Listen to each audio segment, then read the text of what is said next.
მარხვას უნდა შევუდგე. ამიტომაც მე გადავწყვიტე დღეს ორიოდე სიტყვით გითხრათ, თუ როგორ უნდა ვიმართულოთ და თუ რატომ უნდა ვიმართულოთ საერთოდ. პირველ რიგში მინდა იცოდეთ რა არის მარხვის არსი. მარხვა ნიშნავს იმას, რომ რაღაცისთვის ადამიანი ემზადება და ამიტომ რაღაცნაირად თავს შეიზღუდავს. ისევე როგორც ვთქვათ, ხო გაგიგიათ, რომ როდესაც ვიღაცის ქორწილისთვის ემზადები, რას აკეთებ ამისთვის? ხო გარდა იმისა, რომ ვთქვათ, ძვირფასი ტანსაცმლის შეძენას აპირებ და ამისთვის ფულის დაგროვება შეიძლება დაიწყო, ამის გარდა რაღაცნაირად ვფიქრობ, რომ სხეულიც მოწესრიგებული უნდა გქონდეს და შეიძლება რაღაცა გარკვეული ის დაგჭირდეს ამისთვის ვარჯიშების ჩატარება, გარკვეული საკვებისგან შეზღუდვა, რომ კარგად გამოიყურებოდი ამ მიუხედავად იმისა, რომ სხვისი ქორწილი. და თუ კი ქორწილისთვის ასე ემზადები, როგორც წარმოგიდგენიათ, სულის გადამრჩენელი, ხსნელი, აღდგომის დღესასწაულისთვის როგორ შეიძლება ემზადებოდეს ადამიანი. ამიტომაც მართულობთ ადამიანი, რომ შეეგებოს ბრწყინვალე აღდგომას, მომზადებული და გაცნობიერებული ქონდეს, რომ მე ახლა როცა მართულობ, ეს იმას კი არ ნიშნავს მხოლოდ, რომ რაღაცნაირად ავრჭამდი მთელი 40 თუ 50 წლის განმავლობაში და ახლა ამისთვის მე უკვე მზად ვარ, რომ რაღაცას შევეგებო. არა, სხვა რამეში არის საქმე. მარხვა, ჩვენ როგორც კი სიტყვა მარხვას ვახსენებთ, მაშინვე მუცელი გვახსენდება. და მუცელი კი არ უნდა გაგვახსენდეს, გონება უნდა გაგვახსენდეს. იმიტომ მხოლოდ მუცლით იქნა შენახული.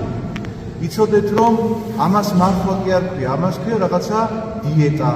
მაგრამ როდესაც ეს ყველაფერი გონებით ხდება, თუნდაც ის რომ მუცელი ალაგმოს ადამიანმა, როდესაც გონებით ხდება ის რომ რაღაცნაირად ცხოვრების წესის შეცვლას აპირებს, ამ შემთხვევაში საქმე სულ სხვანაირად დგება.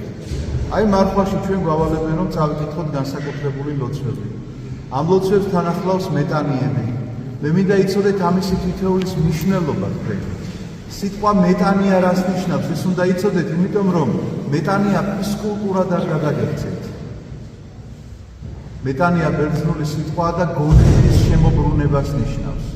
გონების შემოbrunება გახლავთ მოქმედება, როდესაც ადამიანი გააცნობიერებს, რომ აი ეს რაღაცა ცუდია და არ შეიძლება მე ასე ვაგრძელებდე ჩემს ცხოვრებას. აი რაღაცა ცუდ რამეში ჩავდგი ფეხი მოკლედ და ეხლა უნდა შემოვტრიალდე, რომ კვლავ ამოვიღო ფეხი ამ ჭაობიდან. ეს არის შენი მეტანია.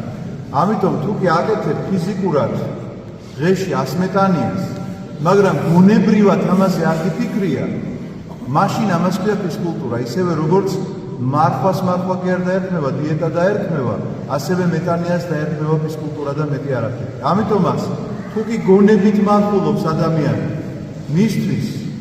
მისთვის უკვე ეს ნამდვილი მარხვა და არა მუცლისმიერი მარხვა და თუ კი გონებით აკეთებს ის მეტანიას და არა მხოლოდ ფიზიკურად. მე მაგალითად ეხლა უნდა გავაკეთო მეტანია ჩემი გონების შემოbrunებით. ამას შეიწირავს მხოლოდ ღმერთი. თორემ სულ რომ არ ადგეს ადამიანი მუხლებზე დაჩოქილი იყოს, მაგრამ მის გონებაში არაფერი არ იცვლებოდეს, აი გეკითხებით, როგორ შეიძლება ღმერთმა დაგიფასოთ ეს? ღმერთი აფასებს იმას თქვენ როგორ მოინდომებთ და რას მოინდომებთ. ჩვენი ძალების შესაბამისად. ამიტომაც არ შეიძლება იყოს მარხვა, იგივე მეტანია, იგივე ლოცვა ყველა ადამიანისთვის ერთი. ლოცვა დაუწესო ადამიანს აკითხობს სალმუნები და არ ქონდეს ამისი ძალა, ვერ ცვლებოდეს ამას მისი გონება, მე ვფიქრობ, რომ ეს უფრო დიდი დანაშაულია. ჩვენი მარხვა იგივე საკვების მხრივ, როდესაც ადამიანს აქვს რაღაცა გარკვეული სნეულება, ან ორსულად არის, ან მეძუძური დედა არა, ამ მნიშვნელობა აქვს. ან შაქარი აქვს რაღაცას ეხლა და დაუწესო მას მკაცრი მარხვა, როგორ შეიძლება ასეთი რამ გააკეთოს ეკლესიამ? ამიტომაც მარხვა არის ჩვენი კიდევ ერთხელ უნდა გავიმეორო, გონებითი მდგომარეობა, რა მდგომარეობაშიც არ უნდა იყოს. ავადმყოფია, გონებრივად უნდა მართულობდეს, მაგრამ შესაბამისად ამ გონებიდან გამომდინარე თავის მუცელსაც ამართულებდეს, ხო? არ შეიძლება ვთქვათ ჩვენთვის მხოლოდ მოსნეულზე ყოფნა, შეიძლება ხორცსაც კი ღებულობდე, მაგრამ მარხვაზე იყო. ამიტომაც ყველაზე მეტად რაც გიყვართ, ყველაზე მეტად რასაც ვერ იმეტებთ, მოდით ამით მიმარხულოთ. ასე დავიწყოთ ჩვენი ცხოვრება, იმიტომ რომ დღეს ისე არის გაიოლებული მარხვა, ყველაფერი იშოვება აბსოლუტურად. სამარხორცის პროდუქტები, სამარხო რაღაცა ხორცის შემცველები, სამარხო გოჭიცა გვაქვს მე მგონი უკვე ჯერ არ მინახავს, მაგრამ იქნება აბსოლუტურად. ამიტომაც სხვა რამით გადაწყვეტეთ თქვენი მარხვა. ნუ იქნება თქვენს თვალწინ სულ რაღაცა ის გაჯეტი, რომელსაც გამუდმებულად რაღაცა სკროლობთ. ადექით და გამორთეთ სოციალური ქსელები. აი ეს იყოს თქვენი მარხვა. აი ესე იმარხულეთ, ისაც არ შეგიძლიათ ფიზიკურად, რომ აღასრულოთ ან ესეთი მეტანიერი მძიმე, ან საკვების მხრივ რაღაცა მძიმე მარხვა აღასრულოთ. გამორთეთ სოციალური ქსელები. შეადგინეთ დღის პროგრამა, რომ რა ლოცვებს შეძლებთ დილით, როგორ შეძლებთ ლოცვებს საღამოს, წმინდა წერილის კითხვას რა დროს დაუთმობთ. ეს ყველაფერი გადაანაწილეთ ისე, რომ აი როგორც ჟული გვავალებს, რომ რაღაცნაირად მეათედი ჩვენი უნდა გავცეთ და სხვათა შორის ეს მარხვა სწორედ ასე არის დადგენილი. წელიწადში 365 დღე არის. და ეს მარხვა, როდესაც დაადგინეს, ეს მარხვა ზუსტად გამოდის მაშინ შაბათ-კვირას, ეს ძველი წესი ასეთი იყო. შაბათ-კვირას მარხვა აკრძალული იყო, არ შეიძლებოდა რომ ემარხულა ადამიანს და თუ შაბათ-კვირებს გამოაგდებთ და ნახევარ შაბათს, ბოლო შაბათს, მთელი დღე არა, ნახევარი შაბათი იგულისხმება, გამოდის ზუსტად 36 ნახევარი დღე. ანუ მეათედი გამოდის. ასე რომ ეს მეათედი თქვენი გაღებული უნდა იყოს, იმიტომ რომ იკურთხოს თქვენთვის წელიწადი და იკურთხოს თქვენთვის თითოეული დღე. ამიტომაც თითოეულ დღესაც ასე დაფიქრდით და ასე 24 საათი ხო არის. მოდით 24 წუთი დაუთმეთ, რომ არ იყოთ არაფერში ჩართული გარდა ლოცვისა. ეს შეიძლება არ იყოს ერთბაშად და გადაანაწილოთ, რომ დილით 10 წუთი იყოს და საღამოს კიდე რაღაცა 14 ან პირიქით რა მნიშვნელობა აქვს, მაგრამ ესე მიუდექით ამ საკითხს. აუცილებლად ნუ დაიწყებთ აქ გაპრანჭვას, რომ მე ხლა ზიარებისთვის არ ვარ მომზადებული. მიიღეთ და სჭამეთ. სვით ამისგან ყოველთა. წირვაზე ხო გესმით ეს სიტყვები? ხომ არ აკეთებთ ამას?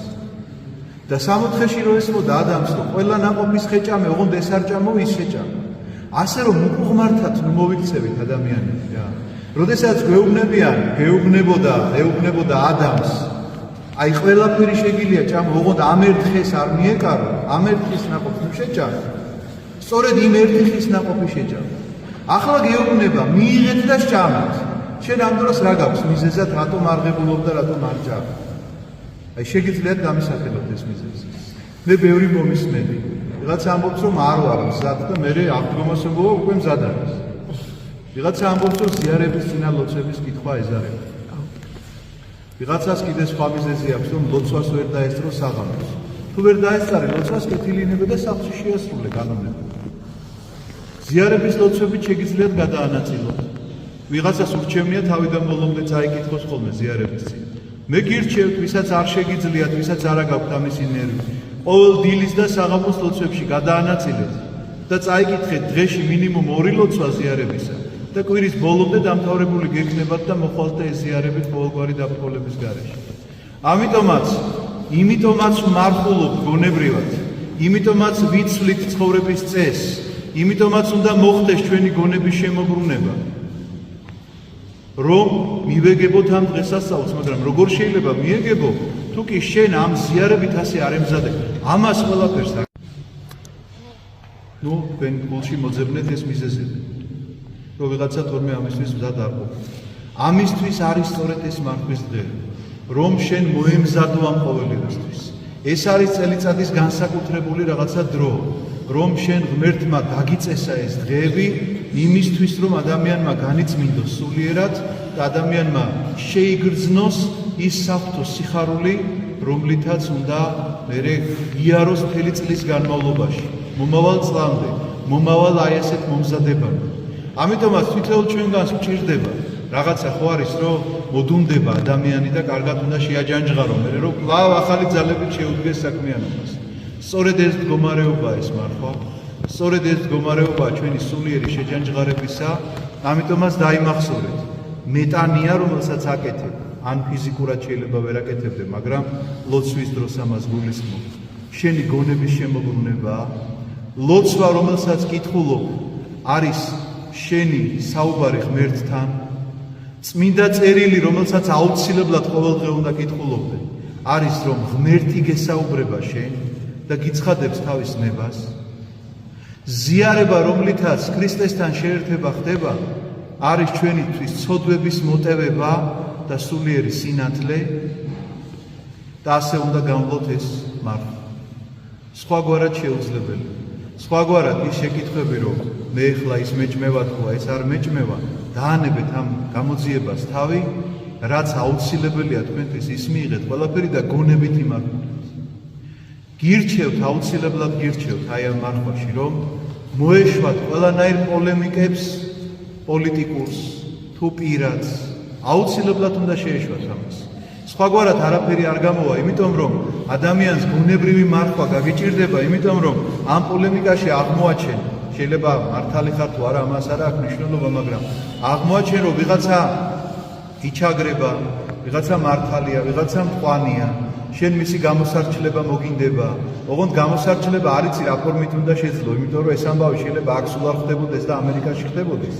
და ამიტომაც ამ გამოსარჩლებას იწყებ იცით რა ფორმით? კაცები გინებით, ქალები წყევლით. ამიტომაც დამთავრდა იქვე შენი გონებრივი მარხვა, როგორც კი ასე გამოესარჩლებინეს. ამიტომაც წარმოიდგინეთ ხა ძველი ადამიანი, რომელსაც არ ქონდა მსგავსი დიდი ინფორმაციები. სულ არ იცოდა რა ხდებოდა ახლა მოზამბიკაში, ამერიკაში და ასე შემდგომ სხვადასხვა ქვეყანაში. მხოლოდ მის ირგვლივ ხდებოდა ეს ამბები. როგორი დაწყნარებული გონება ქონდა მას. და ეხლა ჩვენ ყველა წამს ამ გაჯეტების საშუალებით უყურებთ ნებისმიერ ქვეყანაში სადღაცას ქარი რო იყო, სადღაცას თოვლი და სადღაცას ყინვა, იქ რაღაცა მოხდა, იქ ვიღაცამ არასწორად მოიქცა თუ სწორად მოიქცა, ეს ყველაფერი ჩვენს გონებაში შემოდის, წარმოიდგინეთ და ჩვენი გონება რამდენად გადატვირთული. აი ამ გონების განტვირთვას გთავაზობთ სწორედ მარხვა. სულიერი მარხვა სწორედ ამას გთავაზობთ, რომ ეს ყველაფერი უნდა მოიშოროთ თავიდან. ეს ყველაფერი უნდა ამოიგდოთ თავიდან და იფიქროთ ერთ რამეზე. ქრისტეზე, მის ჯვარცმასა და აღდგომას. აი ეს დღეები სწორედ ამისთვის არის გამოყოფილი. და თუ ვერ მოახერხებ ამას და კვლავ დარჩები ამ ინფორმაციის კასკადში, იცოდეთ რომ ყველაფრისთვის მოიცლით გარდა ჯვარცმისა და აღდგომისა. ამიტომ ასე გირჩევთ, რომ პროგრამას, რომელსაც შეადგენთ, შეიძლება მკლავ ინფორმაციის გარეშე ვერ დარჩი ადამიანი და გაინტერესებდეს ახლა ქვეყანაზე როგორ შეიძლება არ გაინტერესებდეს რა ხდება. მაგრამ რაღაცა 1 საათი დაუთმო ამ ინფორმაციას, სხვა დანარჩენი თუ მანდამაინც ვერ ძლებ ტელევიზორად, კლასიკური მუსიკა მაინც ჩართე. ან რაღაცა კლასიკური ფილმი მაინც ჩართე და იმას მაინც უყურე, რომ შემეცნებითი იყოს ეს ყველაფერი და ამ გვადალუპეს და ვიღაცა სანჩეს სიყვარულს ნუ გადააყოლებთ ამ მარხვას. ასე გირჩევთ, მე ნამდვილად ასე გირჩევთ. რომ ნუ მოისყობთ ამ თქვენ გონებას ამ ინფორმაციებით, რომელიც არაფერში არ გჭირდება. წარმოიდგინეთ, რამდენი შესაძლებლობა აქვს ჩვენს გონებას, რამდენის დატევნა შეუძლია ჩვენს გონებას, რამდენი რამ ახსოვს, რაც საერთოდ არაფერში არ გჭირდება. საერთოდ არაფერში არ გჭირდება. და რამდენი რამ, რომელიც გამუდმებით გჭირდება, როგორ არ გახსოვს. აი ხა წარმოიდგინე, შორი გზა გაქვს გასავლელი მეტროთით და ავტობუსით და ამ დროს შენი გონება რითია დაკავებული. რომ იცოდე მეხსიერებაში რომ კონდეს, მაგალითად ღვთისმშობლის დაუჯდომელი. ხომ დაждდებოდი და წაიკითხავდი ამას იმ მეტროში იქნება თუ ავტობუსში. აი შენ იქნებოდი გაცისკრომნებული ადამიანი. ფსალმუნები რომ იცოდეს პირად, მაგრამ არა. გეფიქრება იმაზე, რა რითიც არის შევსებული შენი მეხსიერება. და გამუდმებულად ფიქრობ იმაზე, იქ ვინ როგორ მოიქცა იმან, რა უპასუხა იმან, როგორ უთხრა, ამას რა აცვია, ეს ახლა გვერდზე რატომ მომიჯდა და ასე შემდეგ. ამიტომაც განდევნეთ თქვენი გონებიდან, შეეცადეთ ახლა ეს კომპიუტერი არ არის, რომ იქ დააწვე წაშლის რაღაცა ღილაკს თითი და წაიშალოს ინფორმაციები, მაგრამ გადართეთ თქვენი გონება აქეთკე. დაიწყეთ თუნდაც დაზეპირება ისეთი ფსალმუნისა, რომელიც არ იცით ზეპირად. დარწმუნებული ვარ 50 იცით და 90 იცით. აი 59 ფსალმუნი იცით. და იცით რომ მეორედ მოსვლის წინასწარმეტყველებაა? 59 ფსალმუნი არის მთლიანად თავიდან ბოლომდე განკითხვის დღეზე. როდესაც მოვა ქრისტე, როგორ განგვიკითხავს? რას ეთყვის მართლებს და რას ეთყვის ცოდვილებს? რატომ არ იცით? იმიტომ რომ სხვა რამითაა ჩვენი გონება დაკავებული. ამიტომაც მარხვაში ასე მოინდომეთ, ასე იფიქრეთ და ამ მიმართულებით იარეთ და ნუ იქნება თქვენი საზრუნავი ის, რომ ამ ტაფაზე კარაკი ხوار დაეწვეთა ახლა და იმასში შემწვარი რაიმე არ შემეპაროს და არ დავიღუპო, იმიტომ რომ ღმერთი ზის და აკონტროლებს. ახლა მე იქ რაღაცა კარაკი მოხდა იმას ცხიმად თუ ზეთი. აქეთკენ ნუ იქნება თქვენი გონება. თქვენი გონება იყოს შემოbrunე მეტანია უნდა გააკეთოს თქვენმა გონება. მეტანია უნდა გააკეთოს და შემოbrunდეს უნდა სწორედ აქეთ. არა იმაზე ცხიმის რომელი ესე იგი ის იყო ინგრედიენტი, არამედ იმაზე რომ ჩემი გონება როგორ ღებულობს რაღაცა მოვლენებს, რომელიც ჩემს ირგვლივ აღესრულება. რომ შემიძლია თუ არა შევინარჩუნო სიმშვიდე, როდესაც ლანძღავენ თუნდაც უსამართლო. შემიძლია თუ არა შევინარჩუნო სიმშვიდე, როდესაც რაღაცა ქუჩაში შეხლა შემოხლა ხდება, საჭესთან რომ ვზივარ და ვიღაცამ დაარღვია და უკანონოდ გადამიჭრა გზა. შევინარჩუნო თუ არა, შევინარჩუნებ თუ არა სიმშვიდეს მაშინ, როდესაც მეზობელი, ახლობელი ან მეგობარი მაწყენინებს რაღაცას და შევძლებ თუ არა ამ ყველაფერს. აი აქეთკენ იყოს შენი გონება მიმართული და არა იქითკენ თუ რა ვჭამოთ და რა ვსვათ. მარხვით გონება და არა მუცლით. მარხვი გონება მარხვით და არა მუცლით მარხვა. ამიტომაც ჩემო ძვირფასებო, არ მინდა დაგღალოთ, მინდა გითხრათ რომ ეს უმნიშვნელოვანესი დღეებია. ძალიან მნიშვნელოვანი, ეს არ დაბრუნდება. თან ეს ხო არ არის რომ რაღაცა ვერ გავატარა ეს დღე კარგად და ამიტომ მოდი ახლა თავიდან დავიწყებ. თავიდან ვერ დაიწყებ. იმიტომ რომ ის დღე არ დაბრუნდება. ის დღე უკან შენ არავითარ შემთხვევაში აღარ მოგეცემა. ამიტომაც რასაც თავიდან ვერ დაიწყებ, უნდა იყო მაქსიმალურად მობილიზებული რომ გაატარო მთელი მარხვა. აი ესე ფიქრით, აი ესე რაღაცა ახალი სწავლით, ახლის შეძენით, თუნდაც იმას რომ გიკარნახეთ ახლა რომ წაიკითხეთ აბა 59 ფსალმი. თანამედროვე ქართულად წაიკითხეთ. განმარტება ნახეთ მისი როგორი განმარტება. რასაც ვერ გაიგეთ, მოდით და მოძღვარს დავუსვით ეს კითხვა. რას ნიშნავს ეს სიტყვები? შეიძლება მეც არ ვიცოდე და მეც ისეთ ინტერესში ჩამოგდოთ რომ მეც ძალიან ბევრი სიახლე გავიგო თქვენგან გამომდინარე თუ რას ნიშნავს და როგორ ნიშნავს რაღაცა.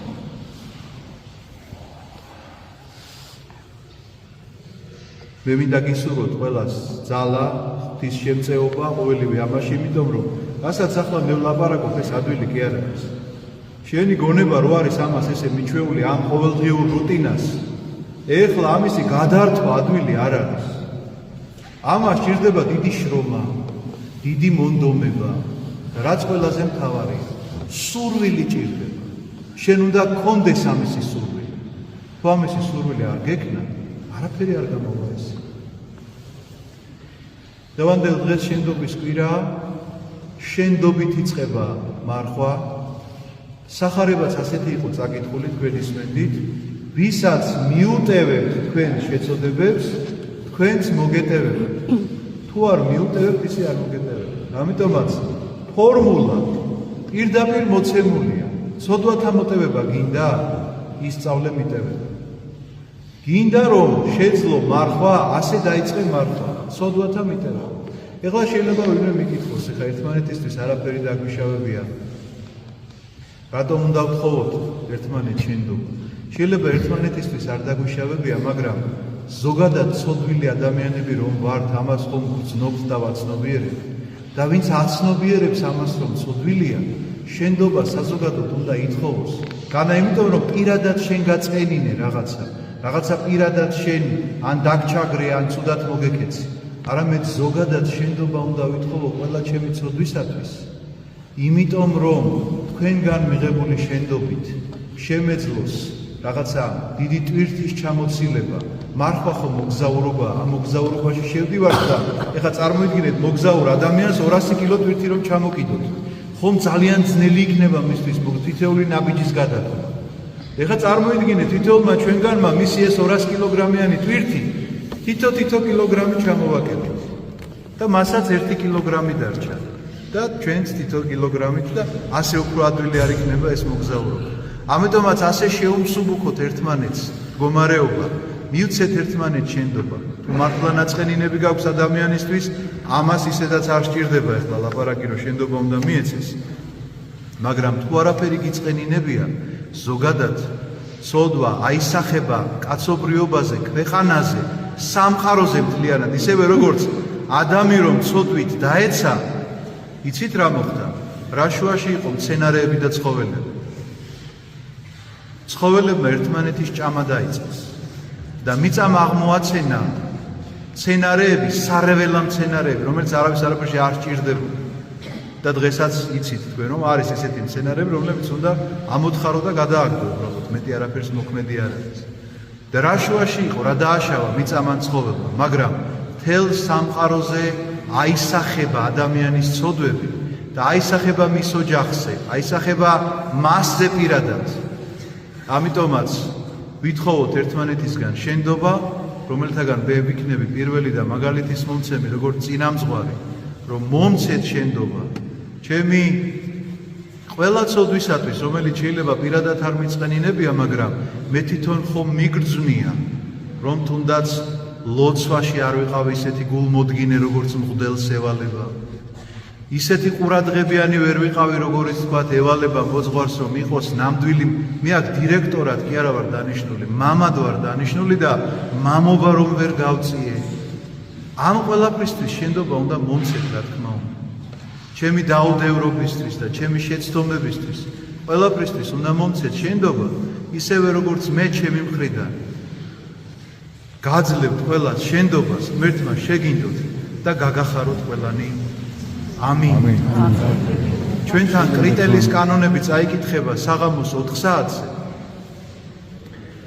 ხუთშაბათის ჩათვლით, ორშაბათი ხვალიდან დაიწყება და მსახურებები ჩვეულებისამებრ შუაკვირაში წირვები პირველ კვირას არ გვექნება და მერე შაბათ-კვირის წირვებზე გამოგიცხადებთ. პირველ შეწირულები უკვე აღდგება როგორც საჭიროა სახარების კითხვასთან ერთად. ჩვენ ხო სახარებას მთელი კვირების განმავლობაში ვკითხულობთ, რომ ბოლო კვირას, ესე იგი, არ დაგვიგროვდეს ერთად წასაკითხი. ასე რომ ამ მსახურების ცხრილს თქვენ ნახავთ ხოლმე იასთან ამ იმაში შეგიძლიათ ნახოთ მიმოწერებში, ია დაწერს ამას ყველაფერს და რაც შეეხება აღსარება, მე გირჩევთ რომ ყოველი კვირას მომზადებული იყოთ ზიარებისთვის, აღსარება თუ აუცილებელი და გადაუდებელი იქნება, მოძღვარი ყოველთვის იქნება, რომელიც ჩაიბარებს, თუ არა და ეზიარებით მთელი მარხვის განმავლობაში. ღმერთმა დაგლოცოთ და გაგახაროთ. მამებო ალმაღლების მამები, რომლებიც ჩვენთან ერთად იზიარებენ ჩვენ მსახურებას, იღწვიან, შრომობენ თითოეული თქვენგანისთვის. მინდათ რომ მათ ვთხოვო შენდობა, როგორც უარგისმა წინამძღვარმა და მე ჩემი მხრიდან მივცე მათ შენდობა, როგორც კარგ მამებს. თქვენს ყველას მოგვეცით შენდობა და გახარებული გამყოფა.